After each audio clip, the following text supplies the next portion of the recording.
I'm really pleased and proud and slightly embarrassed to say I'm the first ever mayor of London to lead a trade delegation to Africa. We have with us business leaders and founders from the sustainable field, from tech, from fintech. Sometimes we get blasé.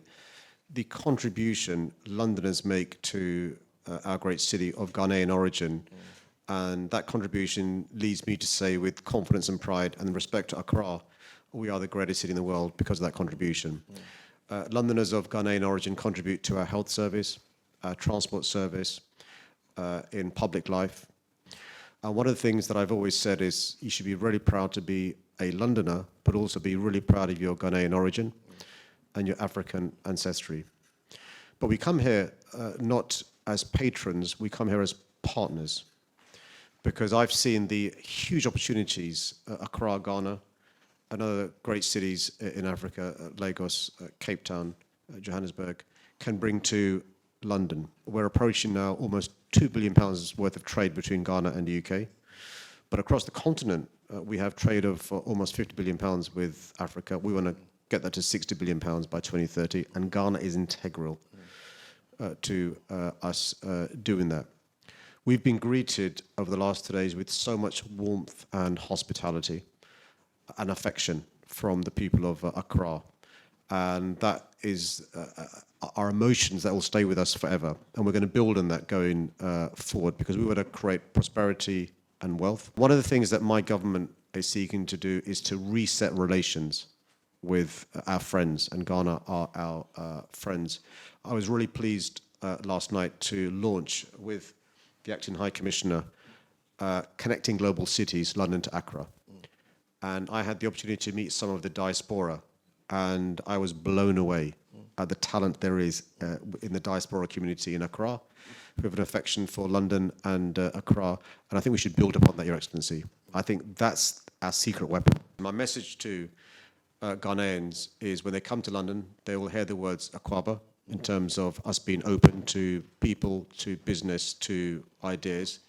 But also I'm hoping that we have laid the foundations for a prosperous future going forward. London is a city that has a very high favorability rating here in Ghana. A lot of people feel at home when they go to London. One of the inspirations London has for us is our 24-hour economy. It's a city that never sleeps. And at any time of the day or night, London is still open for business. And so there's a lot that we can share. For a city like London, the way your transport system works, even though I know you still complain, and I wonder, I say, what are they complaining about? The buses are coming, the trains are running,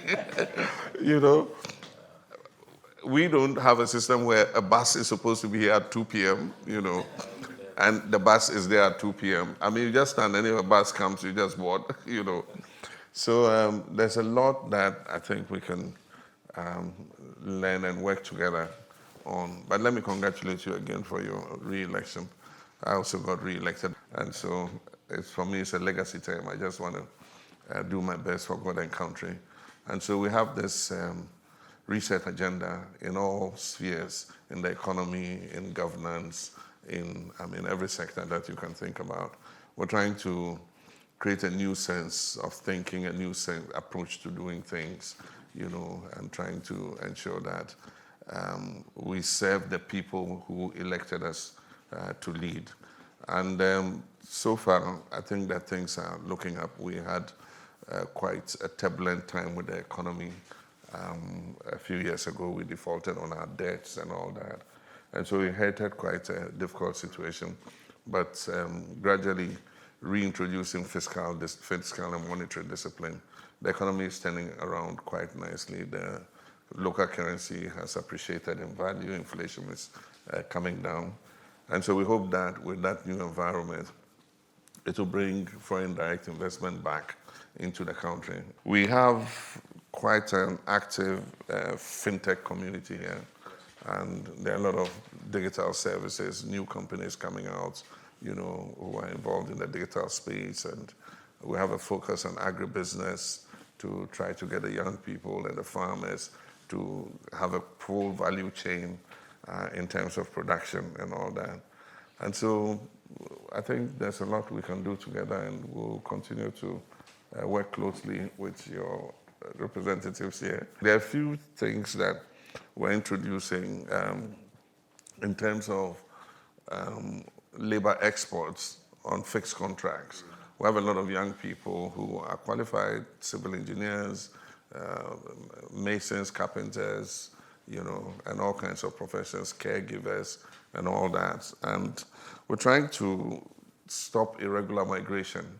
And so we're looking to sign agreements with countries that will take young people on fixed contracts to do some work and come back home. And so far, we're working with Germany and some of the countries in the Middle East, UAE, Qatar, and others. And a few of our caregivers have migrated to London and live in London. But we think that if we do it in a regular manner and they can go work on fixed contracts and come back, that will be a better way to do it than, the fly-by-nights recruiters who come and recruit them and take them. In several cases, they've abandoned them and they get, stranded, and creates a difficulty for everybody.